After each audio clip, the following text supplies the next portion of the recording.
हरे कृष्ण कृष्ण कृष्ण हरे हरे, हरे राम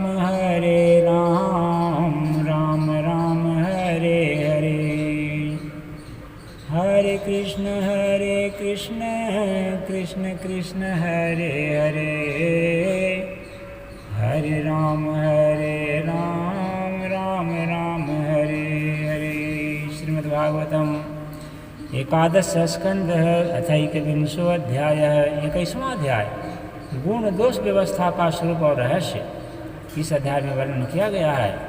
श्री भगवान कहते हैं उद्धव जी से, श्री भगवान उवाच ययेतान् मत्पथो हित्वा भक्ति ज्ञान क्रियात्मकान् क्षुद्रान् कामांचलैः प्राणैर्जुषन्तो संसरन्ति ते स्वे स्वेऽधिकारे या निष्ठा सगुणः परिकीर्तितः विपर्ययस्तु दोषः स्यादुभयोरेष निश्चयः।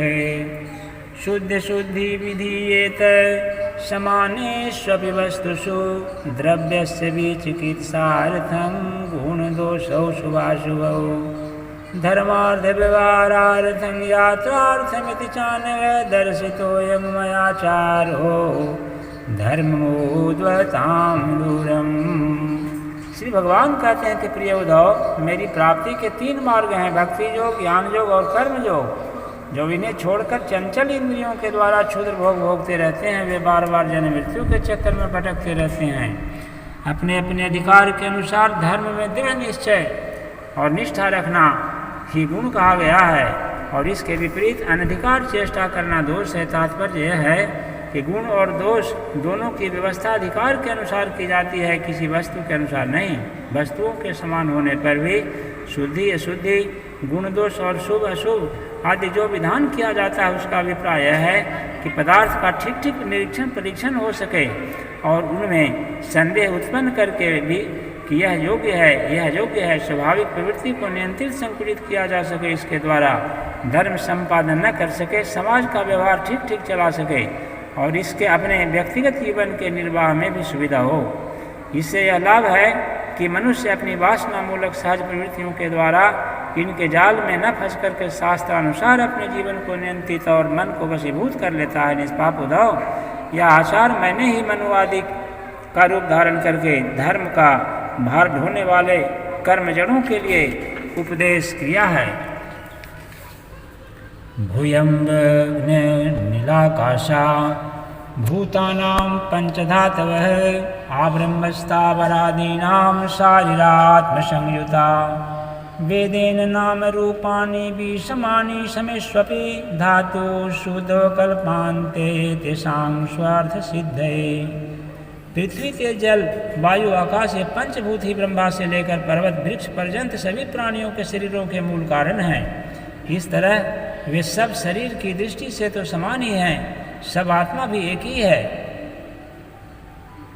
प्रिय उद्धव, यद्यपि सबके शरीरों में पंचभूत समान हैं, फिर भी वेदों ने इनके वर्णाश्रमवादी अलग अलग नाम और रूप इसलिए बना दिए हैं कि ये अपनी वासना मूलक प्रवृत्तियों को संकुचित करके नियंत्रित करके धर्म अर्थ काम और मोक्ष इन चारों पुरुषार्थों को सिद्ध कर सकें। देश कालादि भावानां वस्तूनां मम सत्तम गुणदोषौ विधीयेत नियमार्थं विकर्मणाम् अकृष्णसारो देशानां ब्रह्मण्यो शुचिर्भवेत् कृष्णसारोऽप्यसौ वीर कीकटा संस्कृतेरीनम।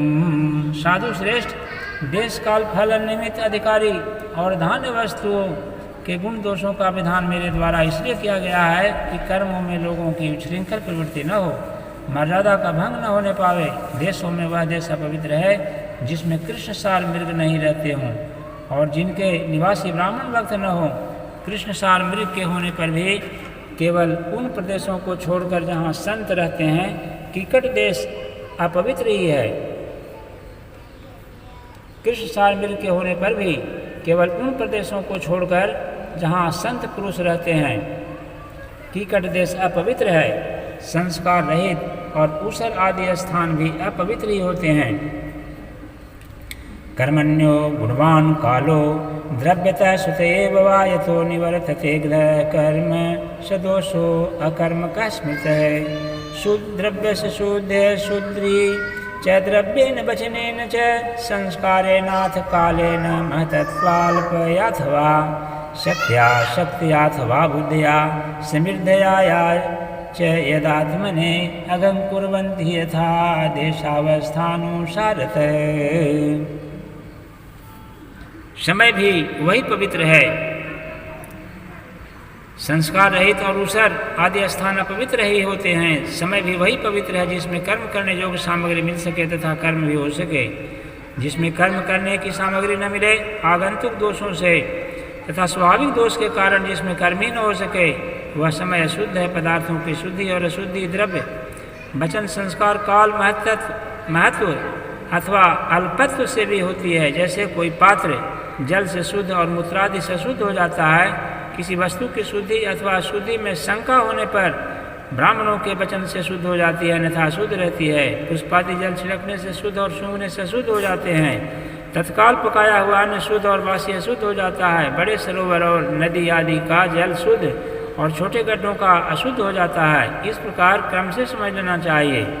शक्ति अशक्ति बुद्धि और वैभव के अनुसार ही पवित्रता और अपवित्रता की व्यवस्था होती है। इसमें भी स्थान और उपयोग करने वाले की आयु का विचार करते हुए ही अशुद्ध वस्तुओं का व्यवहार का दोष ठीक तरह से आंका जाता है। जैसे धनी दरिद्र, बलवान निर्बल, बुद्धिमान मूर्ख, उपद्रवपूर्ण और सुखद देश तथा तरुण एवं वृद्धावस्था के भेद से शुद्धि और अशुद्धि की व्यवस्था में अंतर पड़ जाता है। धान्यदार वस्थित वस्तु तंतूनाम रजैस्तैजस चर्मणाम कालबाह्य अग्निमितो यही पार्थिवानाम युतायुतै अमेधलिप्तं तदतेन गन्धं लेपं व्यपोहति भजते प्रकृतिं तस्य तच्छौचं तावदिश्यते।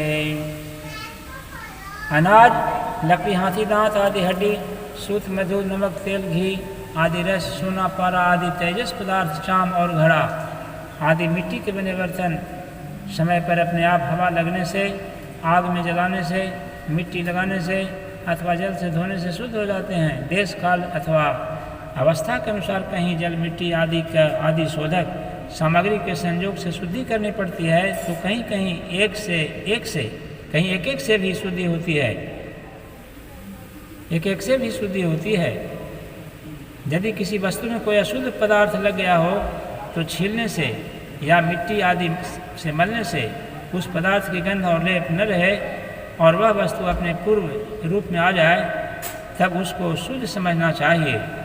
स्नान दान तपोवस्था वीर्य संस्कार कर्म भी मत्स्मृत्या चात्मनः शौचं शुद्ध कर्माचरे द्विजः। स्नान दान तपस्या वह सामर्थ्य संस्कार कर्म और मेरे स्मरण से चित्त की शुद्धि होती है। इनके द्वारा शुद्ध होकर के ब्राह्मण क्षत्रिय और वैश्य को विहित कर्मों का आचरण करना चाहिए। मंत्रस्य च परिज्ञानम कर्म शुद्धिर्मदर्पणम धर्म संपद्यते खड्भीर धर्मस्तु विपर्जय। गुरु मुख से सुनकर भली भांति हृदयंगम कर लेने से मंत्र की और मुझे समर्पित कर देने से कर्म की शुद्धि हो जाती है। उद्धव जी, इस प्रकार देश काल पदार्थ कर्ता मंत्र और कर्म इन छहों के शुद्ध होने से धर्म और अशुद्ध होने से अधर्म हो जाता है। क्वचित गुणोपि दोषः स्यात् दोषोपि विधिना गुणः गुण दोषार्थ नियमः तद्भेदामेव बाधते। कहीं कहीं शास्त्र विधि से गुण दोष हो जाता है और दोष गुण। जैसे ब्राह्मण के लिए संध्या वंदन गायत्री जप आदि गुण है परंतु शूद्र के लिए दोष है और दूध आदि व्यापार वैश्य के लिए विहित है परंतु ब्राह्मण के लिए अत्यंत निषिद्ध है। एक ही वस्तु के विषय में किसी के लिए गुण और किसी के लिए दोष का विधान गुण और दोषों की वास्तविकता का खंडन कर देता है और इससे यह निश्चय होता है कि गुण दोष का यह भेद कल्पित है। समान कर्माचरणं पतितानां च पातकम् औत्पत्तिको गुण संगो न शयान पतत्यध। जो लोग पतित हैं वे पतितों का आचरण करते हैं तो उन्हें पाप नहीं लगता, जबकि श्रेष्ठ पुरुषों के लिए वह सर्वथा त्याज्य होता है। जैसे गृहस्थों के लिए स्वाभाविक होने के कारण अपनी पत्नी का संग पाप नहीं है, परंतु सन्यासी के लिए घोर पाप हो जाता है। उद्धव जी, बात तो यह है कि जो नीचे सोया हुआ है वह गिरेगा कहाँ, वैसे ही जो पहले से ही पतित हैं उनका और पतन क्या होगा। यतो निवर्तेत विमुच्येत ततस्ततः एष धर्मो नृणां क्षेम शोकमो भयापः। जिन जिन दोषों और गुणों से मनुष्य का चित्त उपरत हो जाता है उन्हीं वस्तुओं के बंधन से मुक्त हो जाता है। मनुष्यों के लिए यह निवृत्ति रूप धर्म ही परम कल्याण का साधन है, क्योंकि यही शोक मोह और भय को मिटाने वाला है। विषयेषु गुणाध्यासात् पुंसः संगस्ततो भवेत्, संगात् तत्र भवेत् काम, कामादेव कलनृणाम्। कलेर्दुर्विषः क्रोधस्तमस्तमनुवर्तते, तमसाग्रस्यते पुंसश्चेतना व्यापिनी द्रुतम्। उद्धव जी, विषयों में कहीं भी गुणों के आरोप करने से उस वस्तु के प्रति आसक्ति हो जाती है। आसक्ति होने से उसे अपने पास रखने की कामना हो जाती है, और इस कामना की पूर्ति में बाधा से पड़ने से लोगों में परस्पर कलह होने लगता है। कलह से असह्य क्रोध की उत्पत्ति होती है, और क्रोध के समय अपने हित अहित का बोध नहीं रहता, ज्ञान छा जाता है। इस अज्ञान से शीघ्र ही मनुष्य की कार्य का निर्णय अपने करने वाली व्यापक चेतना शक्ति लुप्त हो जाती है। दया विरहितः साधो जंतु शून्याय कल्पते, ततोष स्वार्थ विभ्रंशो मूर्छितस्य मृतस्य च। साधु चेतना शक्ति अर्थात स्मृति के लुप्त हो जाने पर मनुष्यों में मनुष्यता नहीं रह जाती, पशुता आ जाती है और शून्य के समान अस्तित्वहीन हो जाता है। अब उसकी अवस्था वैसी ही हो जाती है जैसे कोई मूर्छित या मुर्दा हो। ऐसी स्थिति में न तो उसका स्वार्थ बनता है और न तो परमार्थी बनता है। विषयाभिनिवेशेन नात्मानां वेदना परम वृक्ष जीवी कया जीवन व्यर्थं भस्रेव यशोषन्। विषयों का चिंतन करते करते वह विषय रूप हो जाता है, उसका जीवन वृक्षों के समान जड़ हो जाता है। उसके शरीर में उसी प्रकार व्यर्थ श्वास चलता रहता है जैसे लोहार की धोपनी की हवा। उसे न अपना ज्ञान रहता है और न किसी दूसरे का, वह सर्वथा आत्मवंचित हो जाता है। फलश्रुतिरियं नृणां न श्रेयो रोचनं परम, श्रेयो विवीक्षया प्रोक्तम यथा भैष्य रोचनम। उद्धव जी, यह स्वर्गादि रूप फल का वर्णन करने वाली श्रुति मनुष्यों के लिए उन लोगों को परम पुरुषार्थ नहीं बतलाती, परंतु बहिर्मुख पुरुषों के लिए अंतःकरण शुद्धि के द्वारा परम कल्याण में मोक्ष की विवक्षा से ही कर्मों में रुचि उत्पन्न करने के लिए वैसा वर्णन करती है। जैसे बच्चों से औषध के रूप में रुचि उत्पन्न करने के लिए रोचक वाक्य कहे जाते हैं, श्रेयोविवीक्षया प्रोक्तम यथा भैषज रोचनम। रोचक वाक्य कहे जाते हैं, बेटा प्रेम से गिलोय का काढ़ा पी लो, तुम्हारी चोटी बढ़ जाएगी। उत्पत्ति वही कामेषु प्राणाशु स्वजनेषु च, आसक्त मनसो मर्त्या आत्मनो नर्थ हेतुषु, न तान् विदुषः स्वार्थ भ्राम्यतो वृजनाध्वनि, कथम युञ्जात् पुनस्तेषु तांस्तमो विशतो बुधः। इसमें संदेह नहीं कि संसार के विषय भोगों में, प्राणों में और सगे संबंधियों में सभी मनुष्य जन्म से ही आसक्त रहते हैं, और उन वस्तुओं की आसक्ति उनकी आत्मोन्नति में बाधक एवं अनर्थ का कारण है। वे अपने परम पुरुषार्थ को नहीं जानते, इसलिए स्वर्ग आदि का जो वर्णन मिलता है वह ज्यों का त्यों सत्य है ऐसा विश्वास करके देवादि योनियों में भटकते रहते हैं और फिर वृक्ष आदि योनियों में घोर अंधकार में आ पड़ते हैं। ऐसी अवस्था में कोई भी विद्वान अथवा वेद फिर से उन्हें उन्हीं विषयों के लिए क्यों प्रवृत्त करेगा। एवं व्यवसितं केचिद् विज्ञाय कुबुद्धयः फलश्रुतिं कुसुमितां न वेदज्ञा वदन्ति। दुर्बुद्धि लोग वेदों का अभिप्राय न समझ करके कर्मासक्ति वश पुष्पों के समान स्वर्ग आदि लोगों का वर्णन देखते हैं और उन्हीं को फल मान करके भटक जाते हैं, परंतु वेद वेता लोग श्रुतियों का तात्पर्य ऐसा नहीं बतलाते। कामिनः कृपणा लुब्धा पुष्पेषु फलबुद्धयः, अग्निमुग्धा धूमतान्ता समलोकं न वदन्ति ते। विषय वासनाओं में फंसे हुए दीनहीन लोभी पुरुष रंग बिरंगे पुष्पों के समान स्वर्ग आदि लोकों को ही सब कुछ समझ बैठते हैं। अग्नि के द्वारा सिद्ध होने वाले यज्ञ याग आदि कर्मों में ही मुग्ध हो जाते हैं। उन्हें अंत में देवलोक पृथ्वीलोक आदि की प्राप्ति होती है। दूसरी ओर भटक जाने के कारण उन्हें अपने निज धाम आत्मपद का पता नहीं लगता। न मे मामं जानन्ति हृदयस्थं यैदं यतः उक्तस्रस्राय सुत्रिपो यथा निहार चक्षुष। प्यारे उद्धव, उनके पास साधना है तो केवल कर्म की, और उसका कोई फल है तो इंद्रिय तृप्ति। उनकी आंखें धुंधली हो गई है, इसी से वे यह बात नहीं जानते कि इससे इस जगत की उत्पत्ति हुई है। जो स्वयं इस जगत के रूप में है वह परमात्मा मैं उनके हृदय में ही हूँ।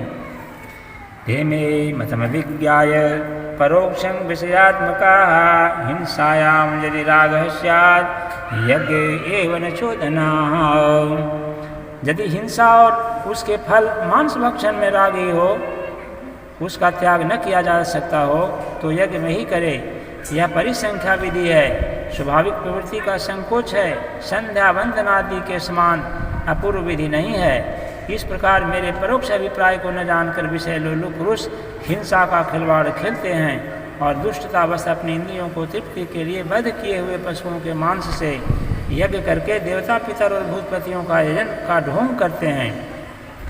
हिंसा विहारा ह्यालवधैः पशुभिः स्वसुखेच्छया यजन्ते देवता यज्ञैः पितृभूतपतिं खलाः।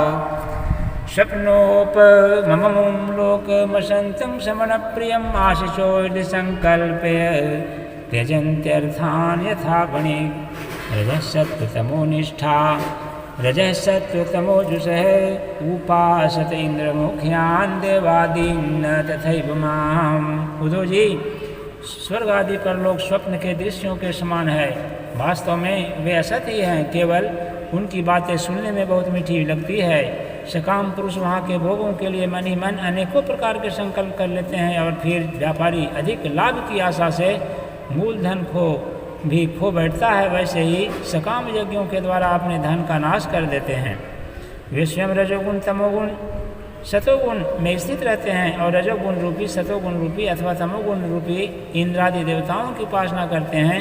वे उन्हीं सामग्रियों से उतने ही परिश्रम से मेरी पूजा नहीं करते।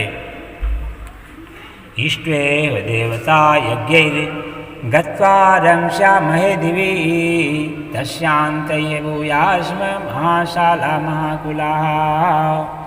वे जब इस प्रकार की पुष्पित वाणी रंग बिरंगी मीठी मीठी बातें सुनते हैं कि हम लोग इस लोक में यज्ञों के द्वारा देवताओं का जन्म करके स्वर्ग में जाएंगे, वहाँ दिव्य आनंद भोगेंगे। उसके बाद जब फिर हमारा जन्म होगा तब हम कुलीन परिवार में पैदा होंगे, हमारे बड़े बड़े महल होंगे और सचमुच हमारा बड़ा परिवार होगा और बड़ी सुखी रहेगा और बहुत बड़ा होगा। तब उनका चित्त क्षुब्ध हो जाता है और उन हेकड़ी जताने वाले घमंडियों को मेरे संबंध की बातचीत भी अच्छी नहीं लगती। एवं पुष्पितया वाचा व्याक्षिप्त मनसां नृणां मानिनां चाति स्तब्धानां मद्वार्तामपि न रोचते। वेदा ब्रह्मात्म विषयाः स्त्रीकांड विषयाय में परोक्षवादारिशयः परोक्षं मम च प्रियम्। उद्धव जी, वेदों में 3 कांड हैं, कर्म, उपासना और ज्ञान। इन तीनों कांडों के द्वारा प्रतिपादित विषय हैं ब्रह्म और आत्मा की एकता।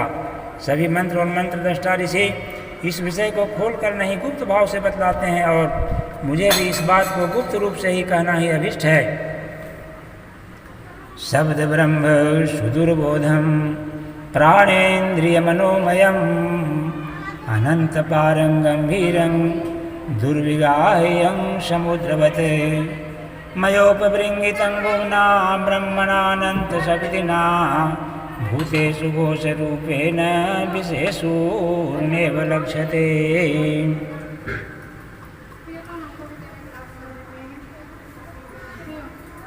वेदों का नाम है शब्द ब्रह्म। वे मेरी मूर्ति हैं, इसी से उनका हृदय, उनका रहस्य समझना अत्यंत कठिन है। वह शब्द ब्रह्म परा पश्यंती और मध्यमा वाणी के रूप में प्राण, मन और इंद्रियमय है। समुद्र के समान सीमा रहित और गहरा है, उसकी था लगाना अत्यंत कठिन है। इसी से जैमिनी आदि बड़े बड़े विद्वान भी उसके तात्पर्य का ठीक ठीक निर्णय नहीं कर पाते। मयोपभृंगितं भुवना ब्रह्मणानंत शक्तिना भूतेषु घोषरूपेण विशुशूर्णेव लक्ष्यते। उद्धव, मैं अनंत शक्ति संपन्न एवं स्वयं अनंत ब्रह्म हूँ। मैंने ही वेदवाणी का विस्तार किया है। जैसे कमल नाल में पतला सूत होता है, वैसे ही वेदवाणी प्राणियों के अंतःकरण में अनाहत नाद के रूप में प्रकट होती है।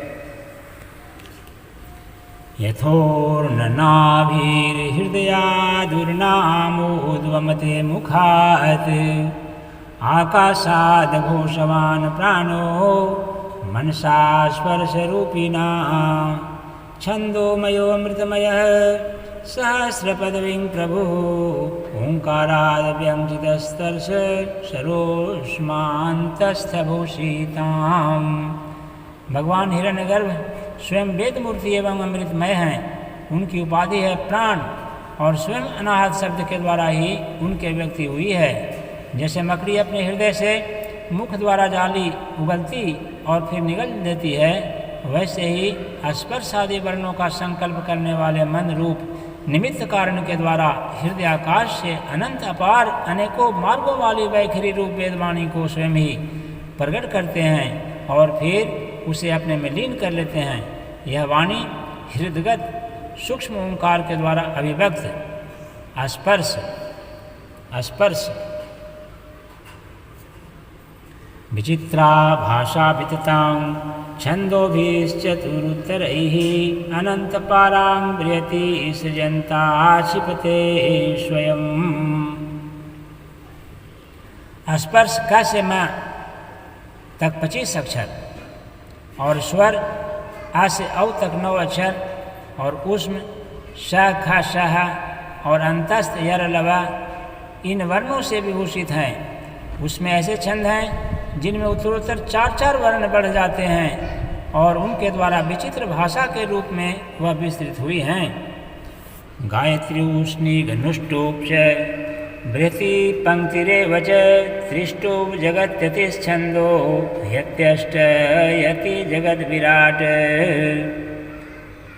गायत्री उष्णी घनुष्टुप बृहति पंक्ति त्रिष्टुप जगति अतिश्छंद अत्यष्टि अति जगति और विराट। यह वेदवाणी कर्मकांड में क्या विधान करती हैं, उपासना कांड में किन देवताओं का वर्णन करती हैं और ज्ञान कांड में किन प्रतीतियों का अनुवाद करके उनमें अनेकों प्रकार के विकल्प करती हैं, इन बातों को इस संबंध में श्रुति के रहस्य को मेरे अतिरिक्त और कोई नहीं जानता। किं विदत्ते किमाचष्टे किमनुद्य विकल्पयेत् इत्यस्या हृदयं लोके नान्यो मद्वे मे वेद कश्चन। मां विदत्ते मां विकल्प्यापोयते त्वं एतावान् सर्ववेदार्थ शब्द आस्थाय मां विदां मायामात्मनुद्यांते प्रतिषिध्य प्रसिद्धति। मैं तुम्हें स्पष्ट बतलाता हूँ, श्रुतियाँ कर्मकांड में मेरा ही विधान करती हैं, उपासना कांड में उपास्य देवताओं के रूप में मेरा ही वर्णन करती हैं और ज्ञान कांड में आकाशादि रूप से मुझ में ही अन्य वस्तुओं का आरोप करके उनका निषेध कर देती हैं। संपूर्ण श्रुतियों का बस इतना ही तात्पर्य है कि मेरा आश्रय लेकर के मुझ में भेद का आरोप करती हैं, माया मात्र रह करके उसका अनुवाद करती हैं और अंत में सबका निषेध करके मुझ में ही शांत हो जाती हैं और केवल अधिष्ठान रूप से मैं ही शेष रह जाता हूँ।